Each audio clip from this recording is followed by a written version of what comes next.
Did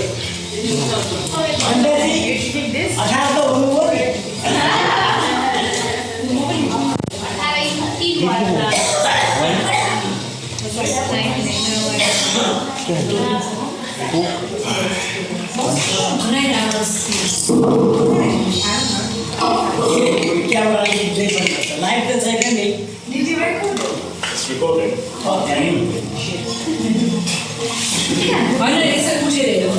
I just want to say. Are you guys comfortable standing up? Yes. The 18 plus sign is also because of alcohol. Yeah, because I'm recording everything. Stand-up comedy that is trying to do. It's called 60-year-old alcohol. Alright, so We younger here. to start off, thank you everyone for coming today. Obviously, it's the opening of the new studio, and also I've been married for 1 year. Exactly 1 year, which is very funny. And baby in the house as well. Man, I'm nervous. Alright. So this is kind of an experiment on my part, because this space, I want to use it for other similar sort of activities in the future. So if you guys want to do a show or just hang out, do a party here, feel free. Just let me know at any time. And obviously I'll be working here from now on. The other thing was, I went to Vipassana, as everyone knows by now. I know everyone kept asking me how it was. To be honest, everyone carries the experience differently. For me, it was very tough. I almost gave up, and I did it. Obviously, I kept pushing myself, and I did enjoy my time on my own because I've only been here married. So 10 days vacation was like a dream. So yeah, I just ran away. During that time in Vipassana, obviously, you have a lot of time to yourself. You think about a lot of things.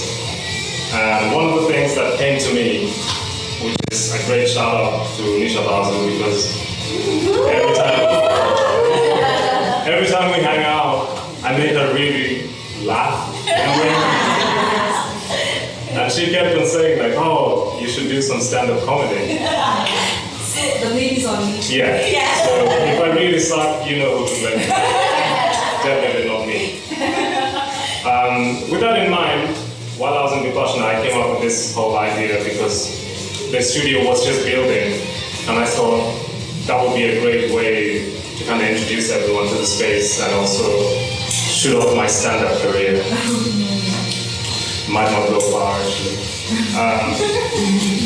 Without further ado, let's make a start. Tonight, my one and only wife. It's funny saying one and only, as if there was somewhere. Okay, imagine if we're in some Arab country, right? You'd have multiple wives. That was my thing, like 18 plus again. No, I was thinking like if I did have multiple wives, that would be really funny. Because, I would come on the stage like similar style and I'd be like, oh, hello, this is my opening to my studio. I made it with my third wife. My fourth wife couldn't make it because she's not 18 yet, so she's not here. That's just a big era of people. Babs will be coming on the stage now. She'll be reading a poem. Just a little poetry. That's it. Come on.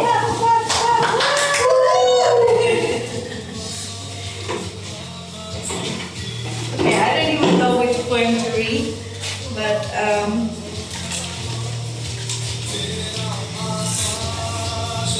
okay, I'll put it to a silent mode. This is about death, I thought. Okay, what if we simply roam in a what if What if after death there is no eternity? Your soul is just roaming around in an endless circle. But what if there's heaven, but also a hell? In heaven, you get what you desire. In hell, you get what you detest. Once you're born, you will die. Some are scared to go, some just let go. Some die unfortunate, some are killed. That's the earth we live in, accept it. But what if that's it, the end?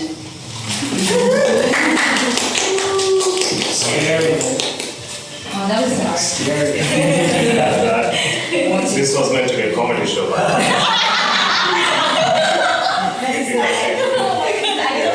to bring everyone down, man. Up next is the godfather of this whole space. My one and only father. He'll be reading a poetry as well. Right? Alright. अब मलाई अङ्ग्रेजीमा आउँदैन म नेपालीमा सानो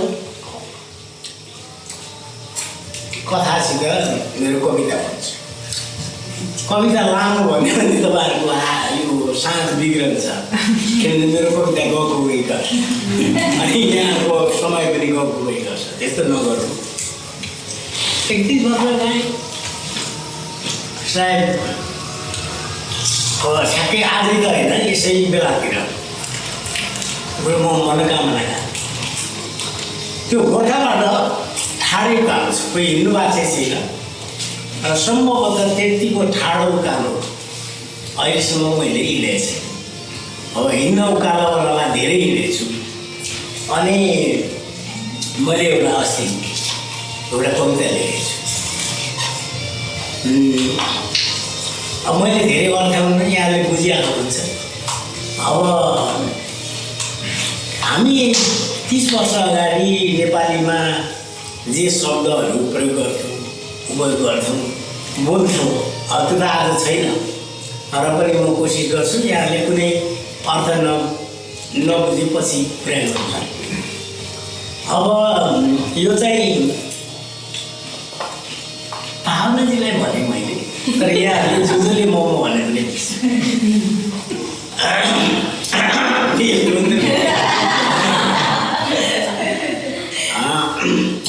हात समाउँदै उकाली पाती चढाउँदै देउराली मन्दिर छेउ पारेर टपक्क आँसु झारेर हात समाउँदै उकाली पाती चढाउँदै देउराली मन्दिर छेउ पारेर टपक्क आँसु झारेर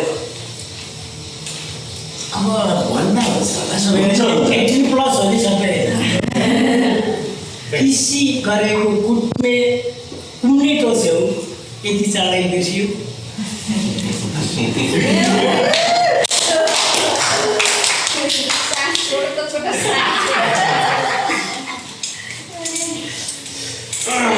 कास्टिङ हो नि त मिल्यो भने कास्टिङ हो Alright. So there was meant to be a couple of people more coming for some other activities, but they couldn't make it. Different reasons, not blaming anyone. I lost my nose. So, there we go. Okay, so this is my turn. Unless anyone else wants to read out anything in their chest, they want to get out. No? No rage? No sadness? Not yet, because in my experience, you need to aid some mood. This is that's called what's called the power. I mean the mercury level. Yeah. Once that comes, Hopefully once the juice is flowing, it goes on. yeah, everyone needs to get a bit more drunk. Maybe you'll feel more courageous. I mean, I would like to see someone sing tonight. That would be amazing. Oh, we did that. All right. Not yet, not yet. Not in the house.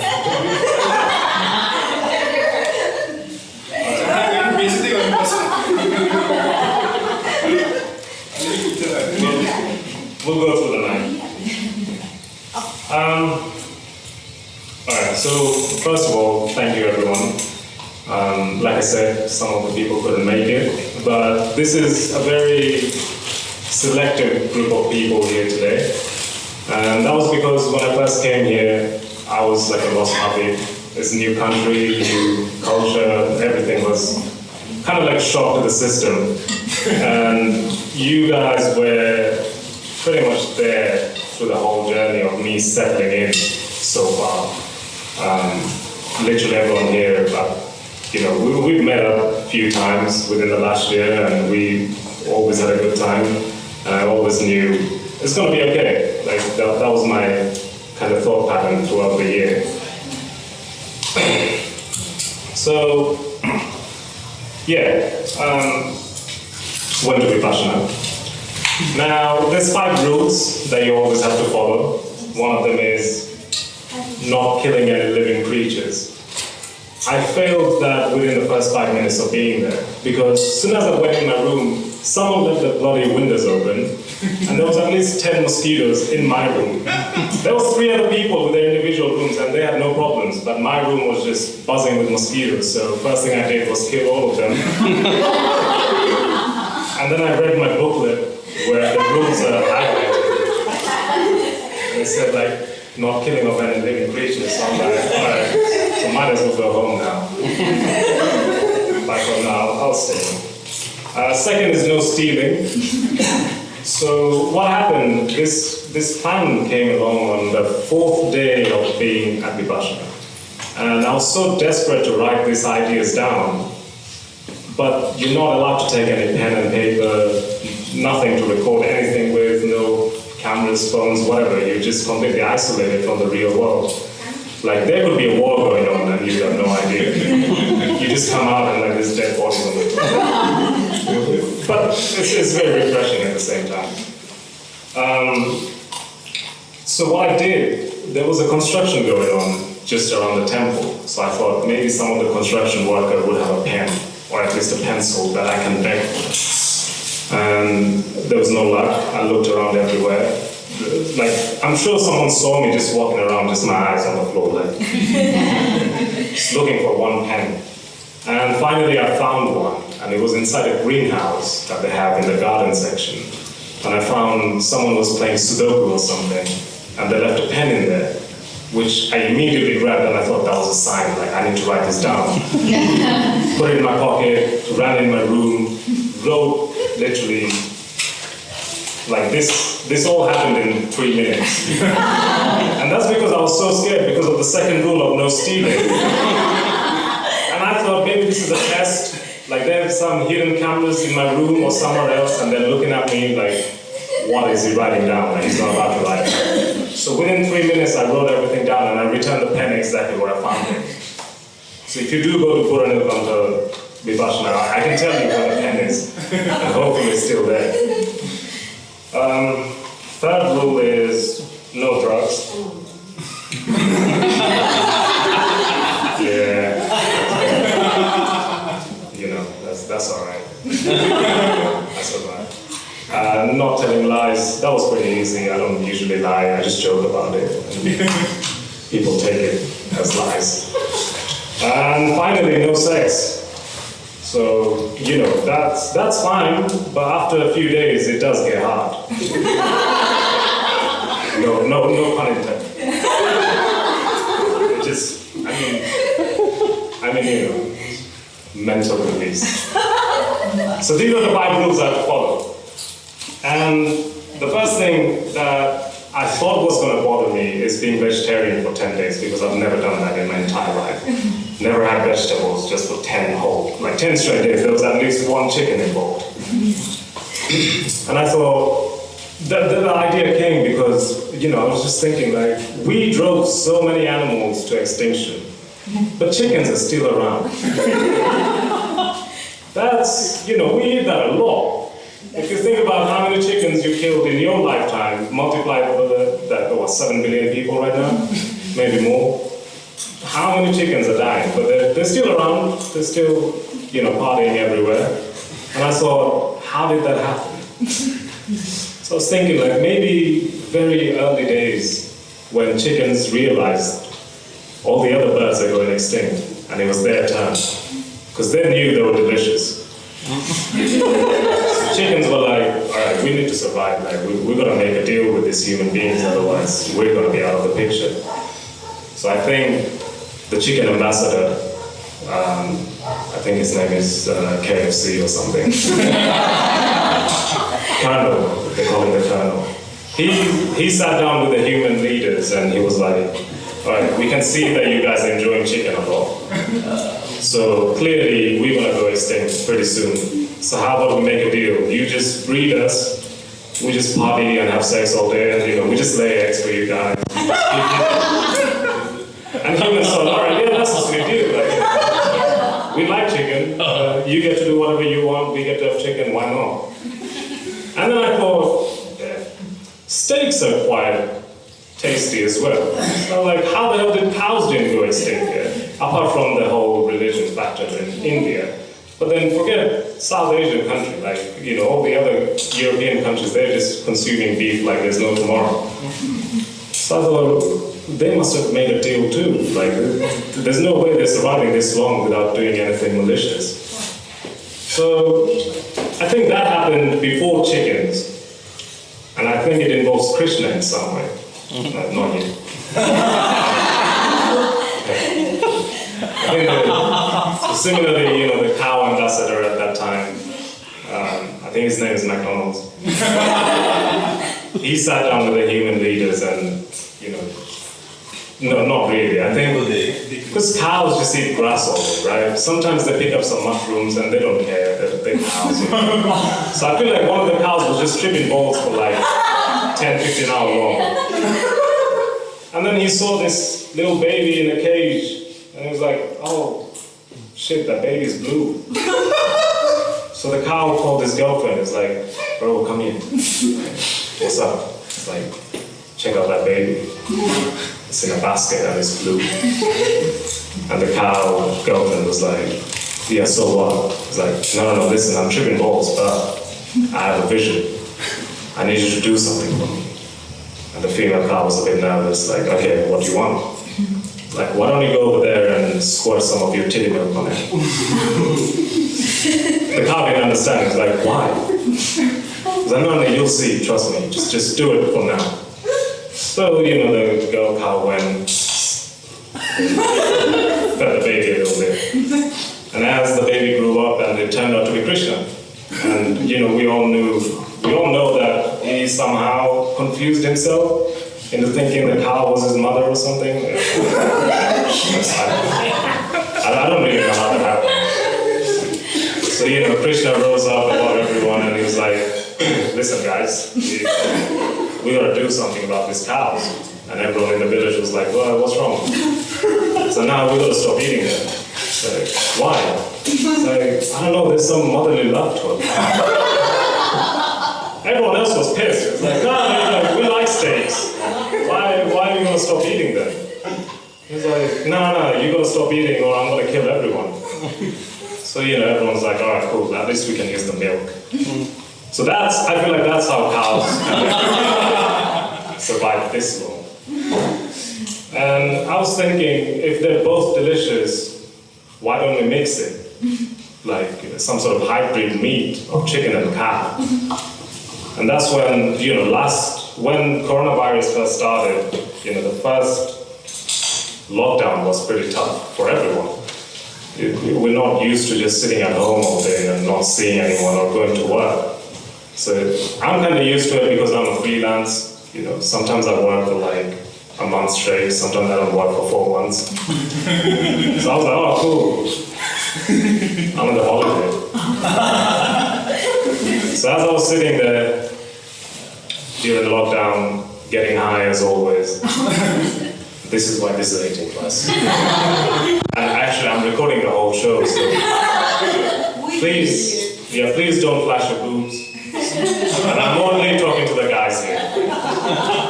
Ladies, do what you want. It's fine. We can sell it. So I was high and I thought, hey, let's mix chicken and cow together. So I went out to look for some scientists, and I found 2 scientists. This is all jokes, by the way, this is not. And I found 2 scientists, and I told them my idea, like, hey man, I got this idea, can you guys do it? They were like, yeah man, just give us 3 to 5 business days, we'll make it happen. I was like, cool, let's mix chicken and cow together. They were like, oh shit, that's a good idea. What do you want to call it? I was like, let's call it Chickow. Yeah. I just thought like, that's a cool name, like Chickow. You can go home and just be like, what do you want for dinner? Fucking Chickow. There's no argument about that. So I thought, yeah, let's go with that. And, they made it, and they invited me over. They were like, hey man, it's been 5 days, we got your Chickow meat. Why don't you come and try it out? And I was excited. So I ran over there, and I told the scientist, like, hey man, let's try this meat out, like, let's fry it up or something. But he was saying like, nah, let's not do it here because, this is a new meat, we gotta do some human trials. I was like, all right, like, where can we do the trials? And immediately he said Africa. It's because he was black. He said, man, Africa, like, everyone's starving there. If you bring them a new meat, they're gonna be very excited. They're not gonna question you much. You don't have to sign any health and safety papers. I'm like, what? That's a good idea. Let's do that. So we went to Africa during lockdown, and we went to this little village, and we gave them some Chickow meat. They were very excited. They were like, holy shit, man, all this meat for free? I was like, yeah, but just go bold, like, just do it. They enjoyed it really, and then the village main person, he came up to me, he's like, how come you're giving out all this Chickow meat for free? This is so yummy. I was like, oh yeah, this is a human trial, I forgot to mention. He didn't find it funny either. He was very angry at me. But anyway, nothing happened, no Ebola, nothing. So we came back, we're like, this is ready to go. And that's when I was thinking, I need to sell this to white people, because I was in London at the time. And as we know, their spices mainly include salt and pepper. And that made me question a lot of things, because they like avocados. And avocado doesn't taste of anything. If you want to have plain avocado, just put it in your mouth, you'll be like, that tastes like ass. But there's nothing to it. You gotta add so many things. Like, the Mexicans did it. They made guacamole, and that's amazing. I can eat guacamole all day, every day. Like that. I love guacamole. So the good thing was Chickow meat is already delicious. You don't have to add anything to it. And avocado just pissed me off so much. I don't know why. That's why I wanted Nisha to be here, because I wanted him to be here. Because my friend Nisha is actually got this avocado farm going on, so I just wanted to discourage him a little bit.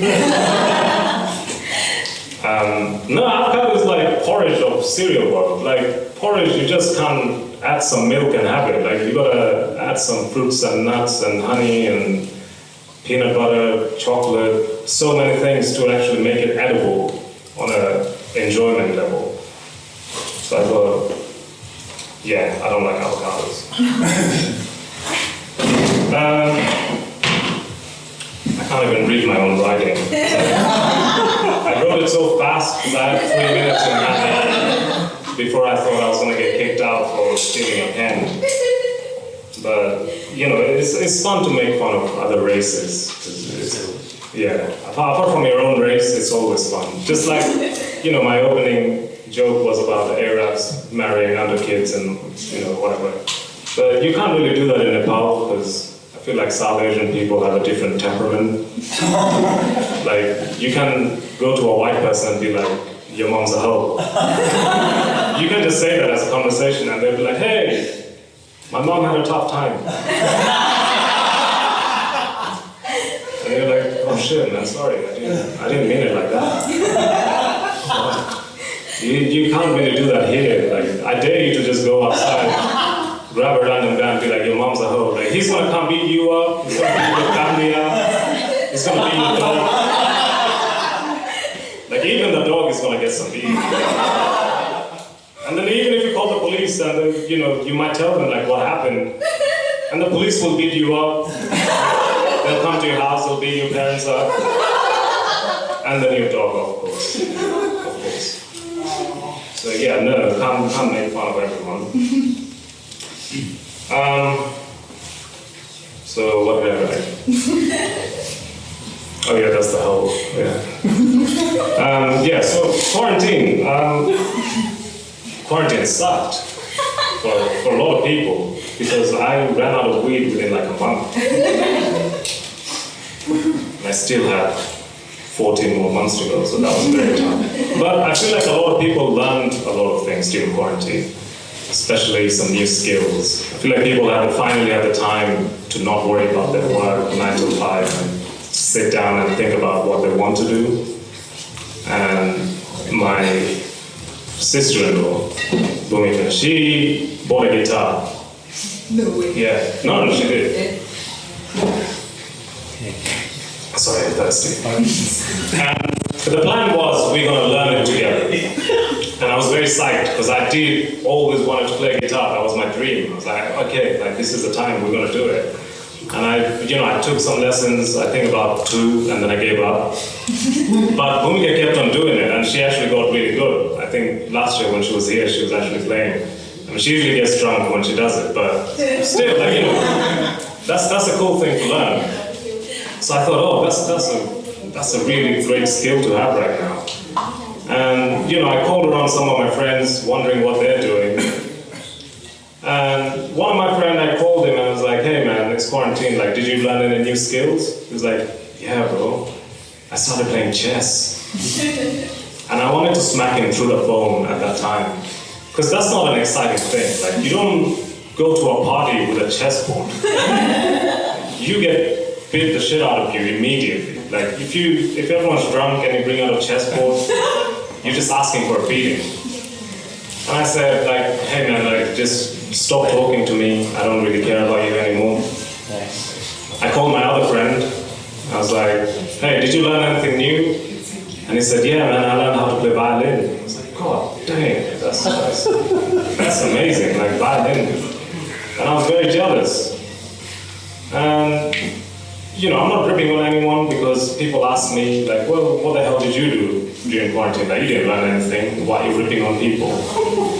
Well, I didn't, but at the same time, I did get stoned and ate shit ton of chikao meat. And yeah, I think that's it. Oh shit, yeah, that's it. All right, guys.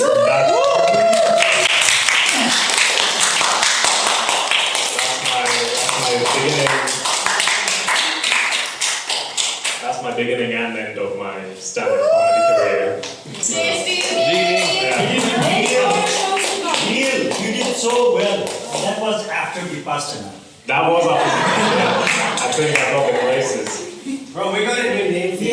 Yeah. I have to tell something. Of course. Because Yes. I have to go Yeah, I'm done. eat.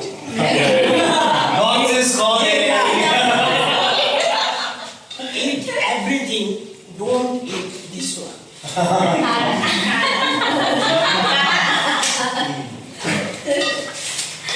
Eat everything, don't eat one. Alright, let's get on.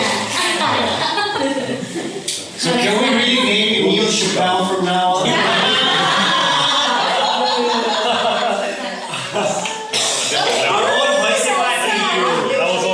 That was all you. I got the encouragement because of you. Chappelle, man. I like it. Neil Chappelle.